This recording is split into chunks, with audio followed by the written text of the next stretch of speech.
पहले आप सभी का बहुत शुक्रिया कि इतना सारा प्रेम रूपी अभिनंदन मुझे दिया आप सभी ने। सर्वप्रथम मां सरस्वती को वंदन करता हूं और विश्व भर में सनातन संस्कृति की पहचान स्थापित करने वाले पुरोधा स्वामी विवेकानंद जी को श्रद्धा सुमन अर्पित करता हूं।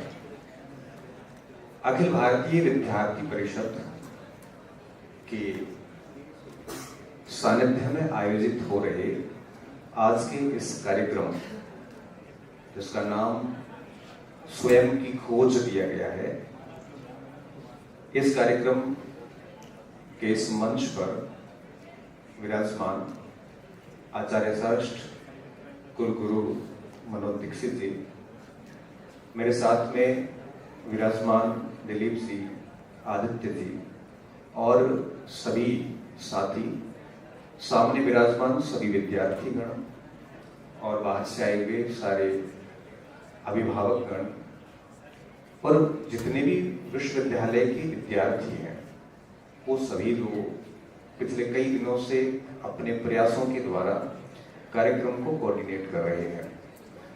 क्योंकि कार्यक्रम करना बिल्कुल भी आसान कार्य नहीं होता, ये बात हम हर दिन समझते हैं इस चीजों को।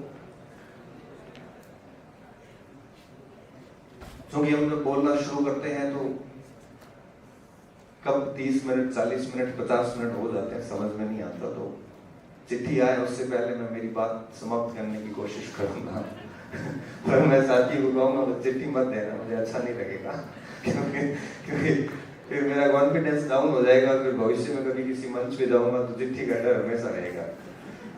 पिछली बार सर क्या हुआ था कि कार्यक्रम था, सर अपन पवन जी साथ में थे, महाराणा प्रताप जयंती पर प्रोग्राम था, मैं मुख्य वक्ता था। तो मेरे से पूर्व सभी को चिट्ठी मिली तो मुझे भी डर लगा कि चिट्ठी आ जाएगी, और मैंने मेरी बात जैसे शुरू करी तो चिट्ठी सच में आ गई। जैसे चिट्ठी आई तो मैंने चिट्ठी को देखा नहीं और मुझे लगा मुझे बात पूरी करनी चाहिए जल्दी से। चिट्ठी में जनरली यही होता है कि सर अपनी समय सीमा का ख्याल रखें, तो मैंने मेरी बात 14 मिनट में पूरी कर दी। बात पूरी करने के बाद में सारे कार्यकर्ताओं ने कहा सर आपने बात पूरी क्यों की जल्दी इतनी, आपको थोड़ा और सुनना था। तो मैंने कहा आपने चिट्ठी भेज दी, तो सर हमने चिट्ठी में ये लिखा था थोड़ा समय और लेना। इसकी चिट्ठी का बात नहीं है, थोड़ा समय और लेना तो आपको पहले क्लियर करना चाहिए था। खैर जो भी था, तो मैं चाहूंगा इस चिट्ठी नहीं आएगी बात शुरू करूं। उससे पहले मैं बता दूं कि देखो, मैं तो एक विद्यार्थी हूं और जितनी सारी उपमाएं दी गई ये सारी आप लोगों ने गढ़ी है। मैं सिंपल सा एक स्टूडेंट हूं और बस परीक्षा पास की तो गवर्नमेंट जॉब में आ गया। उसके बाद में जो कुछ भी बातें हुई है वो जीवन से जुड़े अनुभव थे जो मैंने हर मंच पे आपके साथ साझा किए हैं, और वो अनुभव आपको टच कर गए क्योंकि आपकी और मेरी यात्रा जनरली सेम रही है। इस वजह से आपको मैं अपना सा लगता हूँ और मेरी बातें अपनी सी बातें लगती हैं। तो मैं मेरी बात को शुरू करूंगा यहाँ से, कुछ उदाहरण देके, कुछ शिक्षाएं देके, कुछ बातें करके कि आप कुछ सीख के जाओ यहाँ से। और मैं चाहूंगा कि केवल बातों को सुने नहीं आप, बल्कि कोशिश करें कि जीवन में उन चीजों का कुछ अनुसरण हो। और हाँ, जो कुछ बोल रहा हूँ वो सारी वो बातें हैं जो जीवन में हमने अपनाई है, उसमें एक भी हवाई फायर नहीं है, ग्रहण धरातलीय बातें हम करेंगे आज से। देखो, विषय है स्वयं की खोज। मैं सीधा विषय पे आऊं, उससे पहले मुझे थोड़ा ठीक इसलिए भी लग रहा है कि जब मैं बीकानेर के बारे में पढ़ता हूं तो मुझे माँ करणी के प्रति मेरी भक्ति भाव जो मुझे भाव विभोर कर देती है। जब बीकानेर का मेरे मस्तिष्क में आता है तो मुझे उन दानवीर का नाम याद आता है जिसको इतिहास में स्थान नहीं मिला, पांडु गोदारा का नाम याद आता है। जब भी मैं बीकानेर के बारे में पढ़ता हूँ तो राजस्थान के भागीरथ कहे जाने वाले महाराजा गंगा सिंह का नाम याद आता है, जिन्होंने रोम नोट जारी किया और पेरिस में भाग लिया। जब भी मैं बीकानेर का नाम पढ़ता हूँ तो मुझे अध्यात्म, शूरवीरता और सभी प्रकार की वो बातें जहन में आ जाती है, क्योंकि मैं एक इतिहास का विद्यार्थी हूँ और मैं आज यहाँ पे खड़ा होके बड़ा गौरवान्वित महसूस कर रहा हूँ। इस वजह से कि आपने मुझे यहाँ आमंत्रित किया, तो मैं सबसे पहले अखिल भारतीय विद्यार्थी परिषद का धन्यवाद दूंगा कि मेरे अंदर 2006 में जो अखिल भारतीय विद्यार्थी परिषद के जो बीज आए थे उनको आज भी आपने जिंदा रखा और समय समय पे मुझे याद करते रहते हैं, तो अपना जो ये जुड़ाव हमेशा बना रहे हैं। स्वयं की खोज विषय पे जब मैं आता हूँ तो मुझे लगता है कि जो पराधीनता की परिभाषाएं हैं, पराधीनता मतलब होता है गुलामी। पराधीनता की परिभाषा एक ये भी होती है कि जब हम किसी दूसरे के विचारों से चल रहे होते हैं, जब हम ऐसे कार्य कर रहे होते हैं जो दूसरों को खुश करने के लिए हो, जब हम उन प्रभावों में होते हैं जो दूसरे विचारों से आते हैं, जब हम दूसरों को देखते हुए कार्य करते हैं, तो मैं मानता हूं कि हम पराधीन हैं। और पराधीन व्यक्ति कभी भी स्वयं का विकास नहीं कर सकता, स्वयं की खोज नहीं कर सकता। तब मैं हर बार कहता हूं कि हमें आत्ममंथन करना चाहिए, हमें हमारे कार्यों पर विचार करना चाहिए, हम जो कर रहे हैं उसके बारे में सोचना चाहिए, हमारे जो विचार है उसके ऊपर हमें चिंतन करना चाहिए।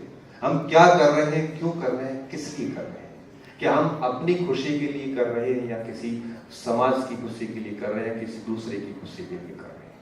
जब हम इस प्रकार का आत्मचिंतन करेंगे तो इसके बहुत सारे भय भी है।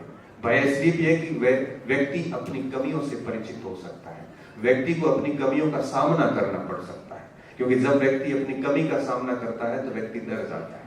मुझे लगता है कि हमें इस प्रकार के आत्मचिंतन करने चाहिए जिससे कि हम स्वयं की खोज कर सकें। और स्वयं की खोज का तात्पर्य यही होता है जब व्यक्ति अपने अनुसार जीता है, जब व्यक्ति वो कार्य करता है जो उसको सुकून देता है। मैं यहाँ पर एक उदाहरण देना चाहूंगा, एक ब्रिटेन के एक व्यक्ति का। आपने नाम सुना होगा, नहीं सुना थोड़ा गूगल करोगे तो आपको पता चलेगा। एक व्यक्ति हुए जॉन मैकफॉल करके। जॉन मैकफॉल एक युवा थे ब्रिटेन के, और एक बाइक एक्सीडेंट हुआ और बाइक एक्सीडेंट में उनकी एक टांग चली गई और ठीक ठाक अच्छा खासा व्यक्ति विकलांग हो गया। विकलांग होने के बाद में वही समाज और परिवार में जब हम रहते हैं तो एक दिव्यांग व्यक्ति को बहुत कुछ सुनना भी पड़ता है और व्यक्ति एक्सेप्ट नहीं कर पाता कि वो विकलांग हो चुका है। पर हमें सबको मैकफॉल से सीखने की जरूरत है। मैकफॉल ने अपनी इच्छाओं को कमजोर नहीं होने दिया, वो खुद को खोजते रहे। और 2008 के अंदर जब बीजिंग के अंदर पैरा ओलंपिक हुए तो पैरा ओलंपिक के एथलेटिक्स प्रतियोगिता में उन्होंने ओलंपिक में मेडल जीता।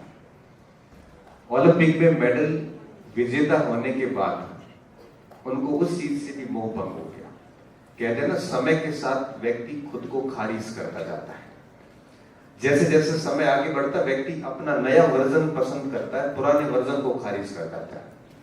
आप इतिहास में जब जाते हो तो वही गांधी जी 1920 में हिंसा के गजब विरोधी हुआ करते थे। 1942 के आंदोलन में गांधी जी कहते हैं कि हिंसा का जवाब हिंसा होता है। तब पूछा जाता है कि गांधी जी अहिंसा के पुजारी हिंसा का समर्थन कैसे करने लग गए। तब हम वापस ये कहते हैं कि व्यक्ति समय के साथ स्वयं को खारिज करता है, और व्यक्ति समय के साथ स्वयं को तभी खारिज कर पाता है जब वो स्वयं की खोज करता है, जो अंदर अपने आप से पूछता है कि मुझे क्या चाहिए, कौन व्यक्ति मेरे कार्यों से खुश होगा। इससे ज्यादा वो ये पूछता है कि मुझे किस कार्य में खुशी मिल रही है। और मैकफॉल को जब ओलंपिक में पदक जीतने के बाद में इस समय उतनी खुशी नहीं मिल रही थी और वो लगातार डॉक्टर के संपर्क में थे, क्योंकि ऑपरेशन वगैरह सारा ऑर्थोपेडिक सर्जन के द्वारा किया जाता है। तो उसके दिमाग में आता है कि मुझे ऑर्थोपेडिक सर्जन बनना चाहिए। अब ऑर्थोपेडिक सर्जन बनना कोई आसान काम थोड़ी है। आपको एमबीबीएस करना पड़ेगा, पीजी करना पड़ेगा, प्रैक्टिस करनी पड़ेगी। इन सारी चीजों को, सारी विपरीत स्थितियों को नकारते हुए मैकफॉल बहुत मेहनत करते हैं। मेहनत करने